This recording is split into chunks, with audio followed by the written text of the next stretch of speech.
friends, and welcome back to another new video and another new lecture of SKR classes. We are back with another new and interesting topic that's called work, energy and power. We'll be dealing that for the NTSC exams upcoming the next week so that your your ninth class subject syllabus is revisioned and you don't face problem while appearing for this examination. So let's begin.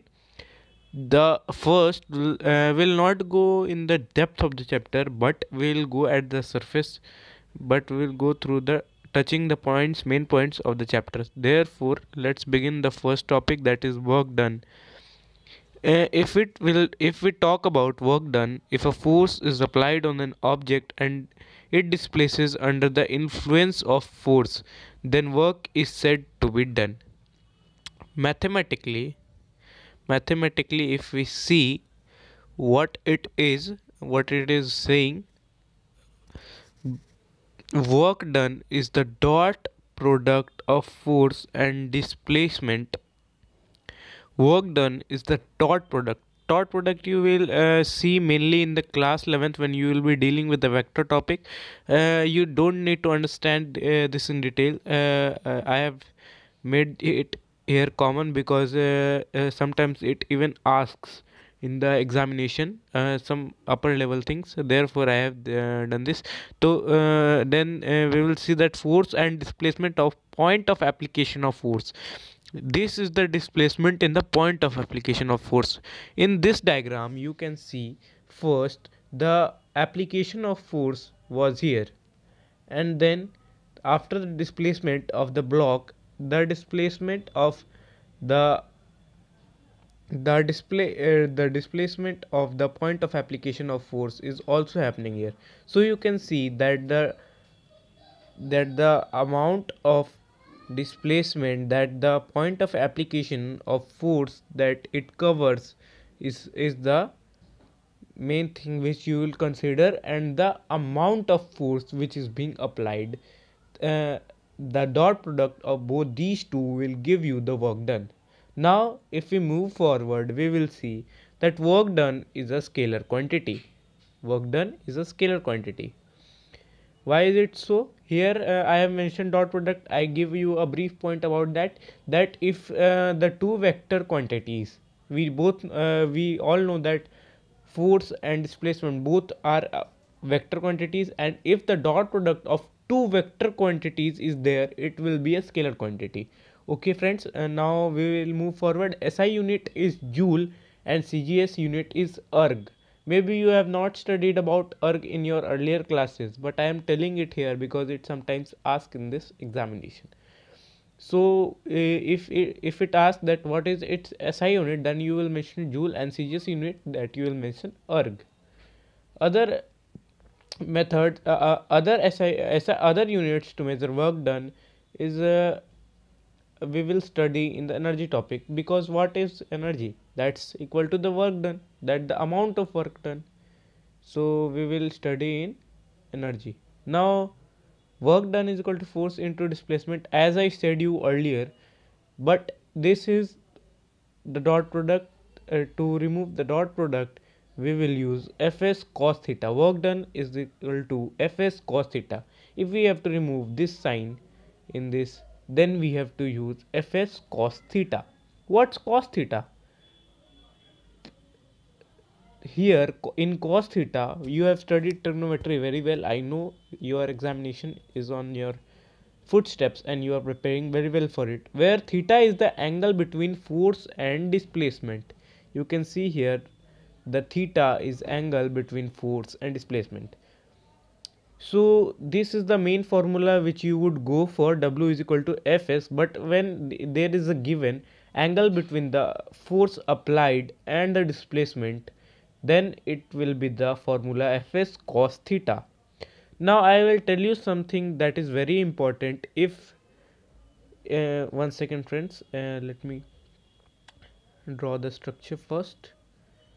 If this is the applied force direction,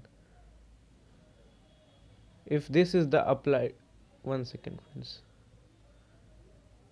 if this is the applied force direction, then we will come across two of its components, that is, one is in the upward direction and one is in the perpendicular direction. One is the parallel direction and one is the perpendicular direction to the displacement of the object. Okay, then if we see this component is the, if we have to measure theta between the arrow and the perpendicular one, then the theta then this will be considered as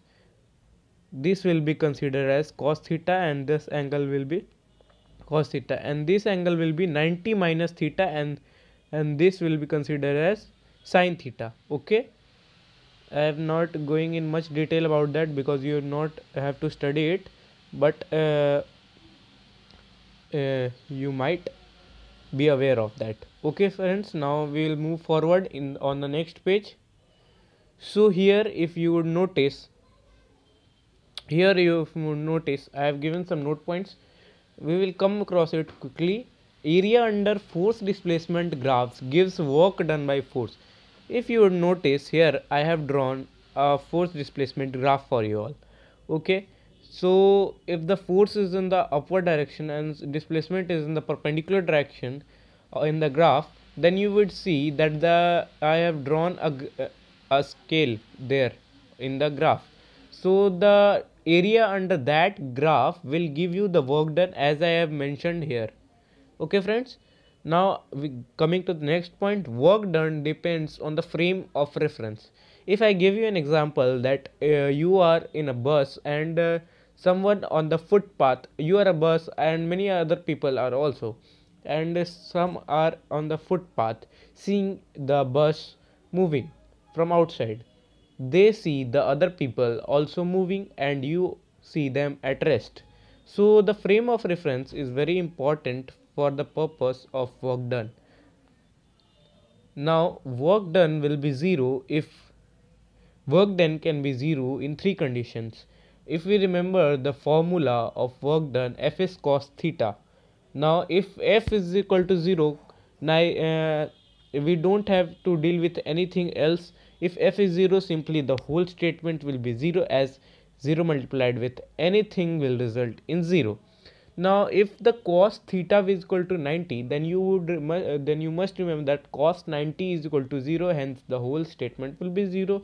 And if the displacement doesn't happen, then what's the matter of work done? We have studied in 9th class that work done depends on the displacement. Okay, so if these three cases are followed, work done will be 0. Power. Now coming to power, we realize that the rate of doing work is called power.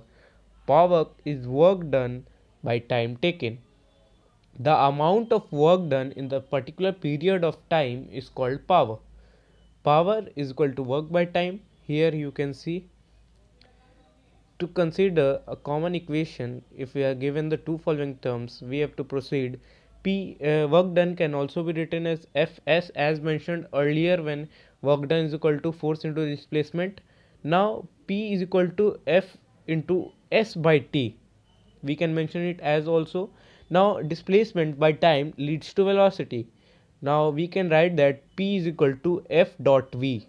Now as I mentioned you earlier, to remove the dot product we have to multiply it by cos theta, and to remove a cross product we have to multiply it by sin theta. To remove the dot product we multiply it by cos theta, and therefore the derivation of the formula FB cos theta for power takes place. So the theta is the angle between the force vector and the velocity vector. Okay, SI unit is joule per second or watt, whatever you consider it. Joule per second or watt is the formula for power. Now coming to the next page, that is energy.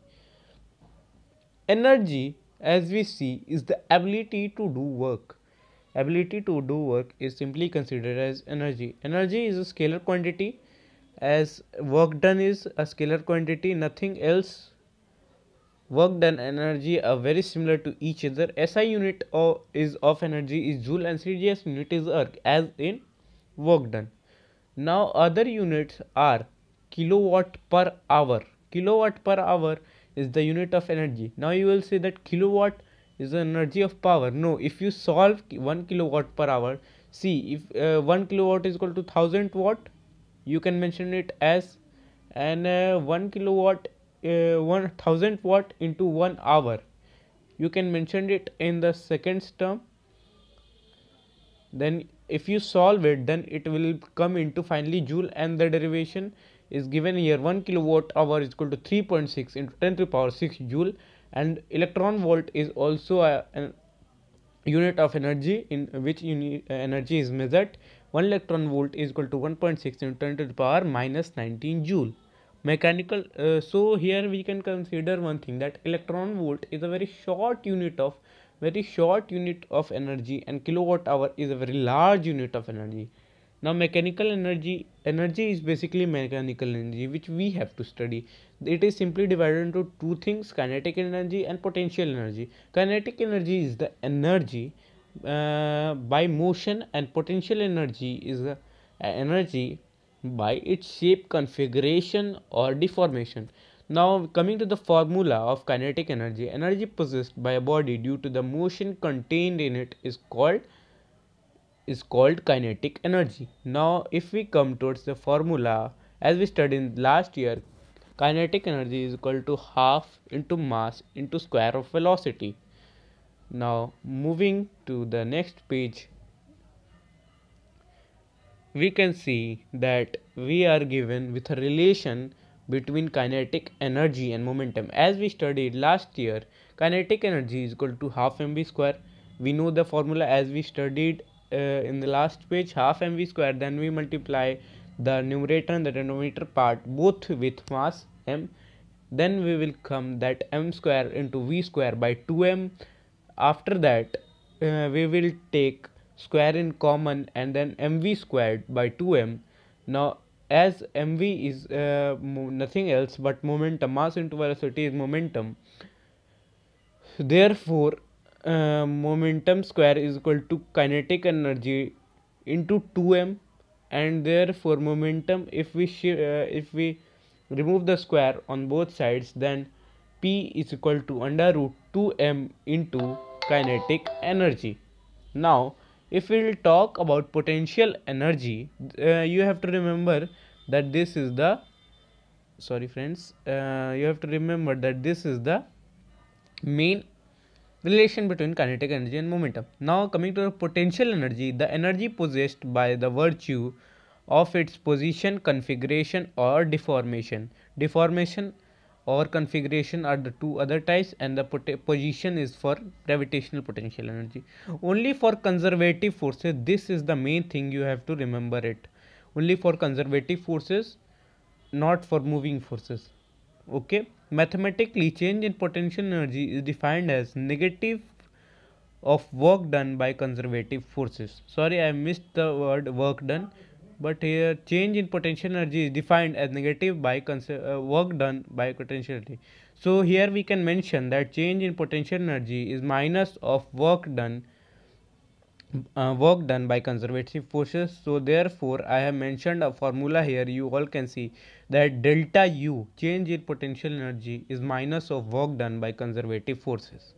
Okay, so now we move towards the next page. As we move towards the next page, it is our last page, and we don't want to hold it for a longer version, therefore you don't get enough time for the practice of your examination. We are only going for the revision of your mindset. Therefore now coming to the points, it always depend on the frame of reference. As I said, that work done or energy both depends on the frame of reference.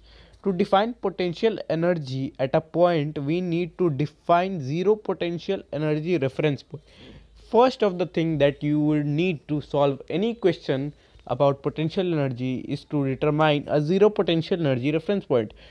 Usually it is considered that in gravitational potential energy, Earth is the zero potential energy reference point, or anything on which the object is kept without moving is on the zero reference point. Now gravitational potential energy, the formula of gravitational potential energy is U is equal to mgh, okay, where m is equal to m is the mass of the body, g is the acceleration due to gravity, and h is the height of the object above that body or that reference point. Okay, now coming to the elastic potential energy, that is U is equal to half k x square. K is the spring constant, it is usually made for the springs. So k is the spring constant and x square is the elongation. X is the elongation or compression or displacement in that spring when you stretch it or press it, or the amount of displacement that takes place when you do that process is x. So therefore x, this is the formula for spring questions or elastic potential energy question. So I hope you have liked the video and the explanation.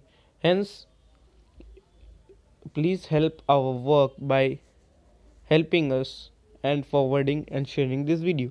Thank you and meet in the next lecture.